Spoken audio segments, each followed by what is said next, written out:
we are Legally Sis. Welcome to our podcast.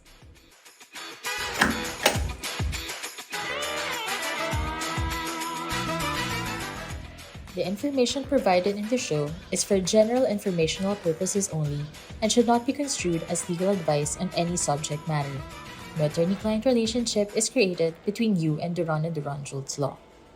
Hi, we're back. This is Legally Sis. I'm Attorney March. And I'm Attorney Rhons. Welcome to our podcast. So in this episode, we will be discussing the nitty-gritty information about registering your business. In our previous episode, we have discussed what are the questions that you would be asking or you should be asking from your lawyer or your service provider when you start doing a business. So when you are ready to do a business, what government agencies you should be going through?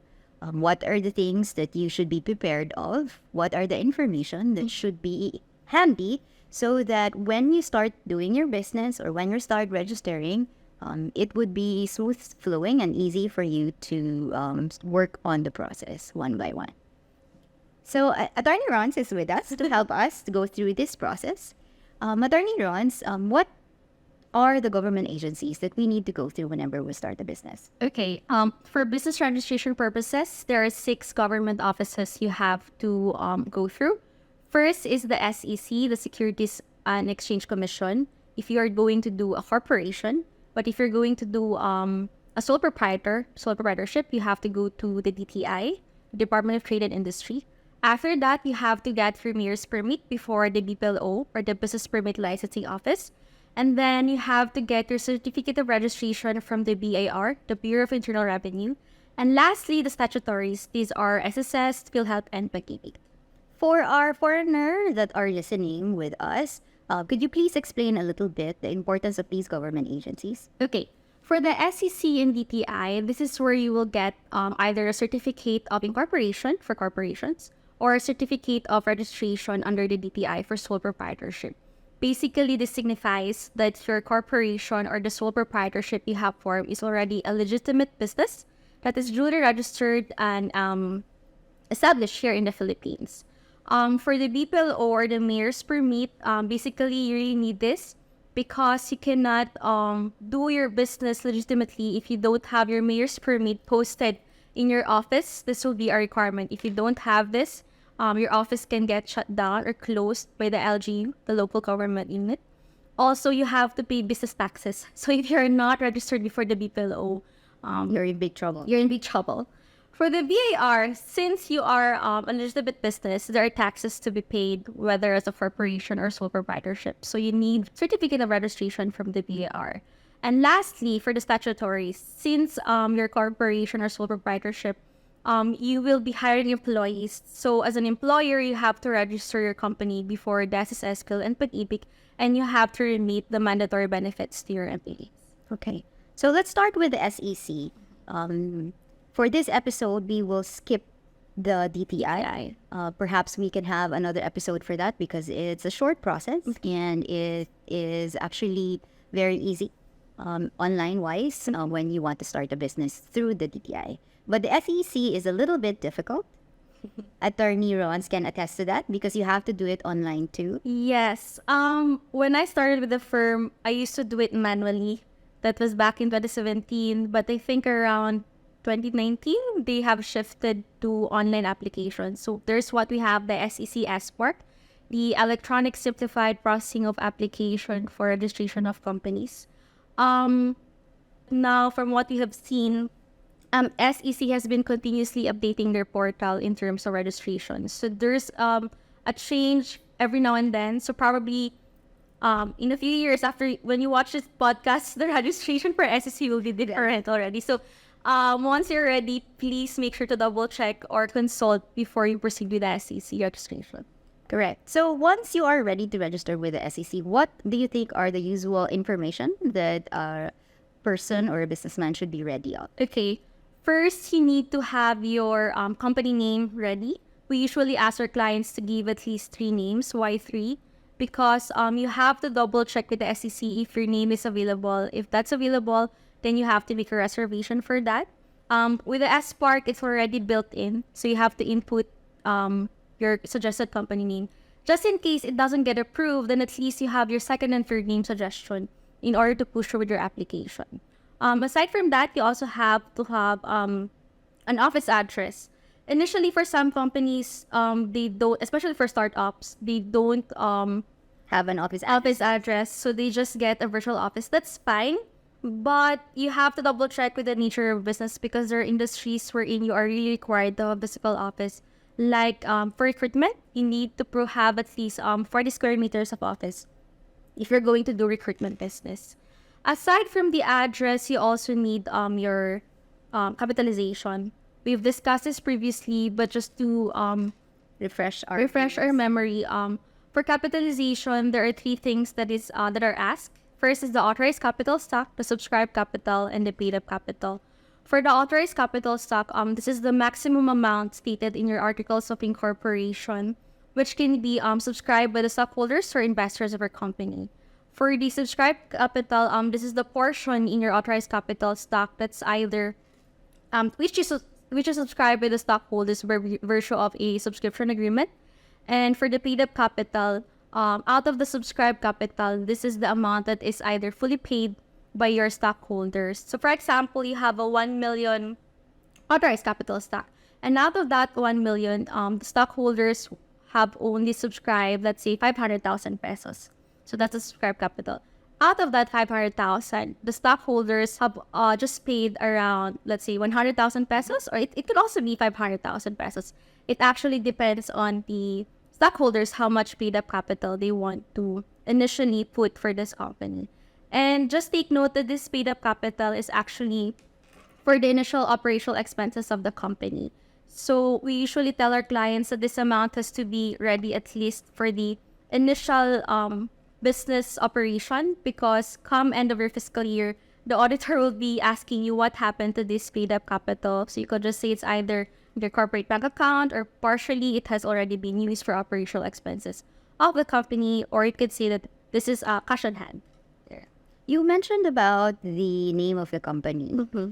Generally, for those clients that we have encountered, we have usually encountered issues with the company names that they prefer. Yes. Could you please share us the usual issues? For the company names, if you put a short or abbreviation of the company, the SEC will usually ask, for example, you name it ABC Incorporated. The SEC will ask what ABC stands for. So you have to fully put in detail the full meaning of your company. The SEC actually has a guideline. There's a complete set of rules as to what are the allowed company names. There are also restrictions on what company names you can use, and you could just Google that. Yeah, there are also restrictions on what company names you cannot use. Yes, I think names that are linked to government offices, like the word bureau, you can't use that. Yeah. Also, one thing we usually encounter when we do name reservation, the SEC online system, it's not really perfect. They may tag your name as similar to another company that has been registered, but when you look at it, really, there's nothing similar about it. So what you can do when you encounter this is to file or upload an appeal letter, and the SEC will just grant your company name. Yes. If you can see that it's really different, yeah, with a company that has been tagged with the desired name, then yep, your lawyer should give you a recommendation if more or less you will be approved or not. How about those companies that are descriptive of your company primary purpose? Yes. Recently, or I've noticed that the SEC has required when you make a company name, you have to add a descriptive word in relation to your primary purpose or nature of business. So if you're going to do BPO, for example, you can just make it like ABC BPO Services Inc. You need to add words that would easily make the public know what your business is really all about. So sometimes they do accept without a descriptive word, but lately the trend has been that you have to include a descriptive word already.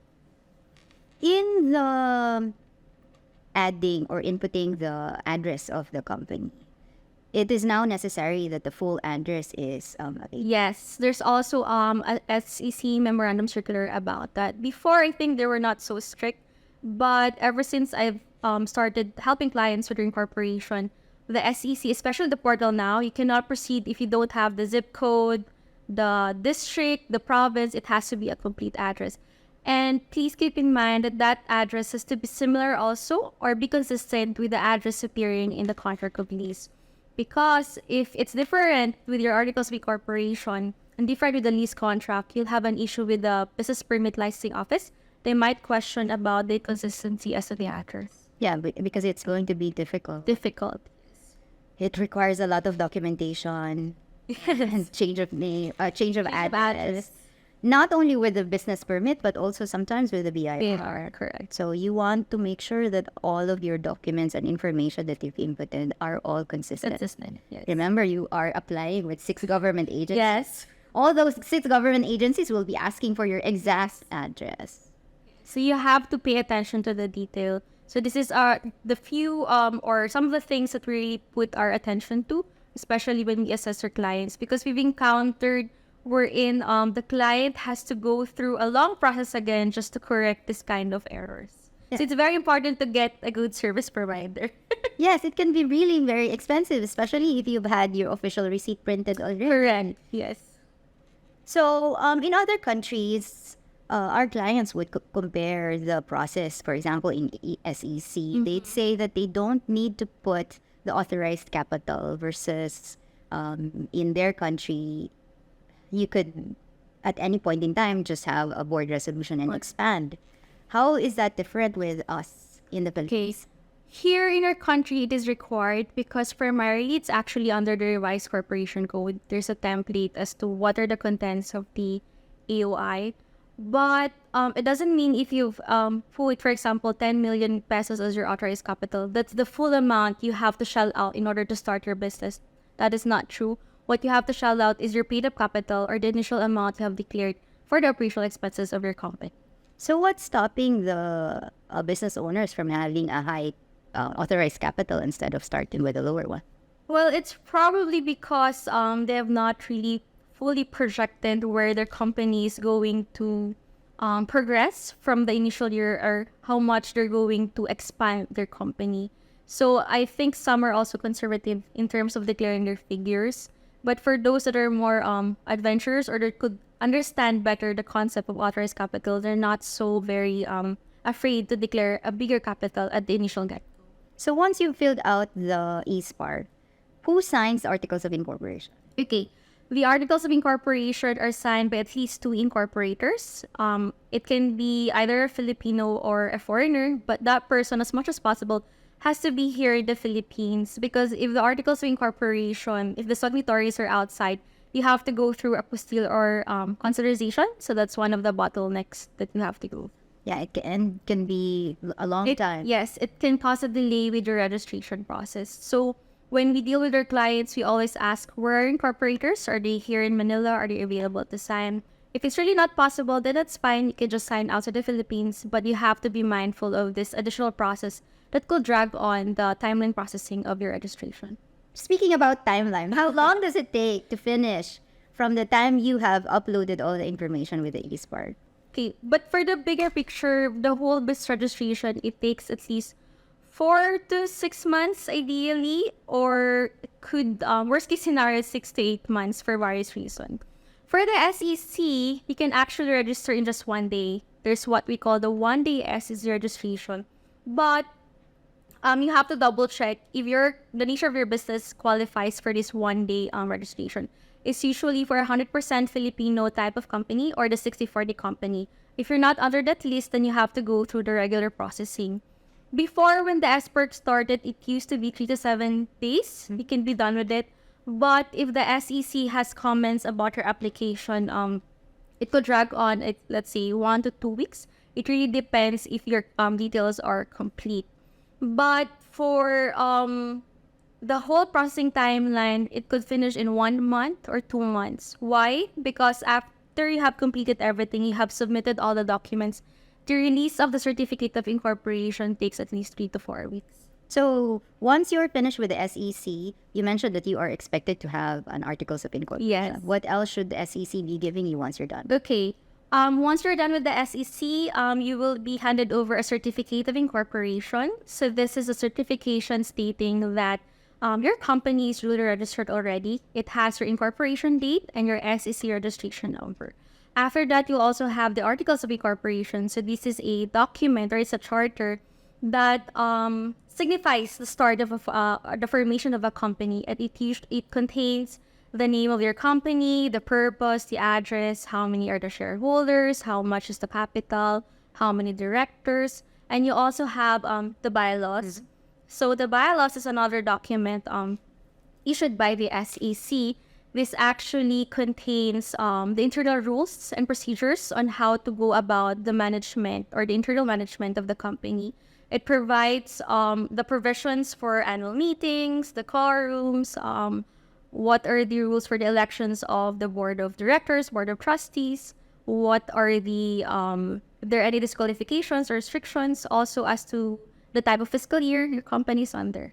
Yeah, we have to emphasize that if you as a client will not have any comment as to what or how your bylaws and articles of incorporation would look like, the SEC will give it to you as a default. Yes, under the SPARC, it's actually pro forma. Some of the clients would ask us, oh, why is it worded this way? It's because there's already an auto-generated form. You just have to sign. But in case you want to add certain provisions, legal provisions, that's also possible. We just have to edit it. Or if down the line later on you just want to amend it, you can go back to the SEC to expound more or make revisions to your articles of incorporation or bylaws. Yes. So once you're done with the SEC, what's next? Okay, you are now ready to the other government offices. That's why the timeline is very long. So you can proceed with the business permit licensing office to get your mayor's permit, the VAR, and then the bank. All of these three, you can process them simultaneously. But for the bank, it depends what bank you have chosen. If you want to open right away a bank account, I think there are 3 banks that allows you to open just by finishing the SEC. And these are Metrobank, Union Bank, and Security Bank. But if you want to open with BDO, BPI, and other banks, you have to finish until the BAR stage. And once you're done with this up to the BAR, you can move on to your statutories, which is the SSS, PhilHealth, and Pag-ibig. So with the business permit, what are the documents that you have to be ready with? Okay, first is the lease contract. It's very important. Actually, we cannot start with the SEC unless you have your complete address. For the lease contract, you have to make sure that, as I have mentioned, the address has to be consistent with the AOI.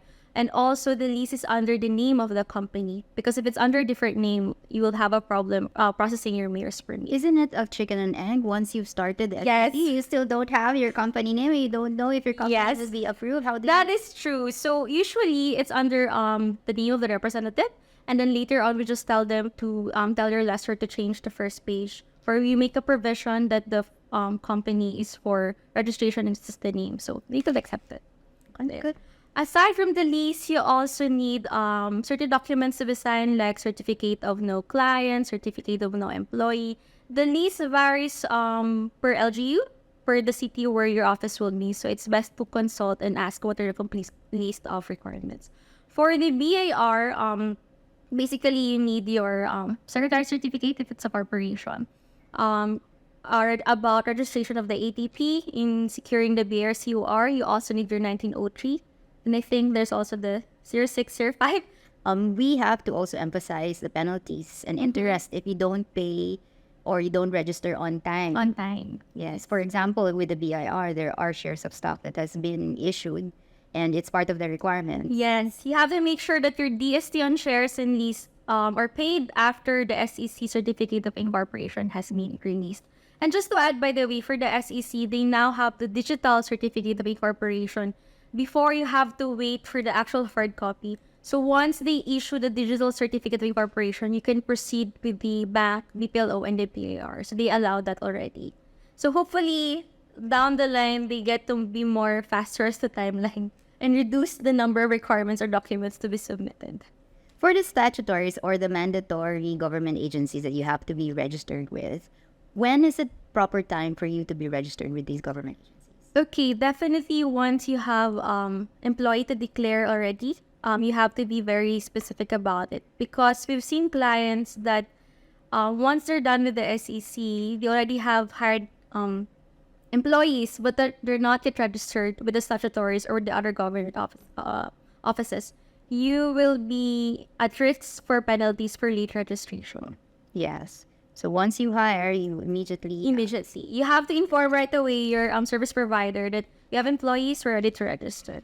That's also for the benefit of your employees, and you want your employees to be with you for a long time. Yes. So you have to take care of their benefits also. So when you need, they need something for loan, they're pregnant, they can get benefits from the SSS, or when they get sick, field health. We have asked a lot of questions. Thank you for answering, Attorney Rhons. My pleasure. Bye. Bye.